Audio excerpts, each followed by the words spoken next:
The Duke explains how Meghan had already met the Queen, Prince Andrew, the Duchess of York, and Princess Eugenie and her future husband Jack Brooksbank. But he was most nervous about her meeting his older sibling at his Kensington Palace flat in 2016. When his brother answered the door, rather than appearing to be relaxed, Harry says William was a bit dressed up in smart trousers and a shirt. He explains, "I introduced Meg, who leaned in and gave him a hug, which completely freaked him out. He recoiled." Harry continues that his brother wouldn't normally hug somebody he didn't know, while it was Meghan's normal way of greeting strangers. He adds, "Maybe Willie expected Meg to curtsy? It would have been protocol when meeting a member of the royal family for the first time, but she didn't know and I didn't tell her." Elsewhere in the book, Harry recounts having to remind the then Suits actress that she would need to curtsy for the Queen when they first met at Windsor Castle in 2016. However, he didn't feel the need for her to do that when meeting William because he loved Suits.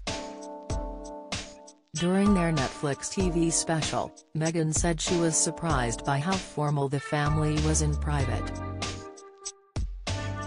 "Even when Will and Kate came over and I was meeting her for the first time, I remember I was in ripped jeans, I was barefoot," she said. "Like I was a hugger, I have always been a hugger. I didn't realize that is really jarring for a lot of Brits. I started to understand that the formality on the outside carried through on the inside." In his book, Harry says Meghan bonded with his late grandmother over a mutual love of dogs and his wife's desire for children. Writing about her first engagement with the Queen, Harry says his wife was glowing when she returned and told him, "We bonded.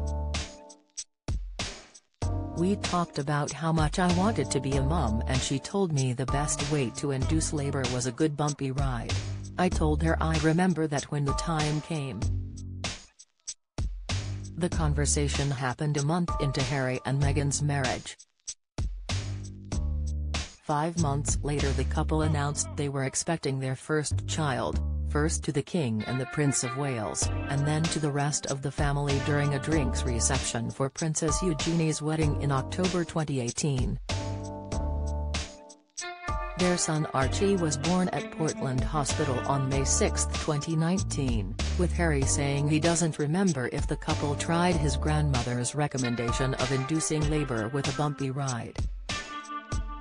In contrast, Harry said the pair felt safer and calmer going into their daughter Lilibet's delivery 2 years later. The Duchess of Sussex also recalled meeting the Queen for the first time in 2016 in their Netflix series. The clip, which many viewers labeled disrespectful, shows Meghan recreating an extremely deep curtsy she performed for Her Majesty at the Royal Lodge in Windsor.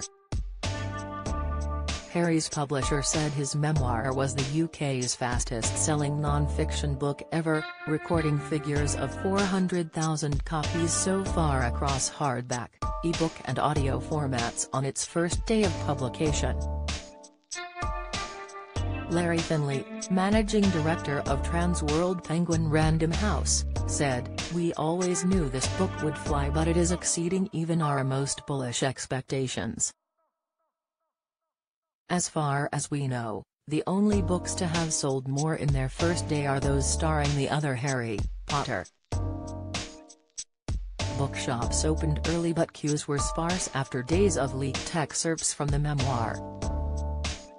Just one person was waiting outside the flagship Waterstones shop in London's Piccadilly when it opened at 8 a.m. Caroline Lennon, 59, said she started walking the 2 miles from her home in Bethnal Green, East London, at 6 a.m. She said, "People will criticize me and say, 'What an idiot for liking Harry. What an idiot for queuing up,' but I don't care what anyone says. Other fans had queued for midnight store openings, with a handful waiting outside WH Smith in London's Victoria Station to be one of the first to buy a copy.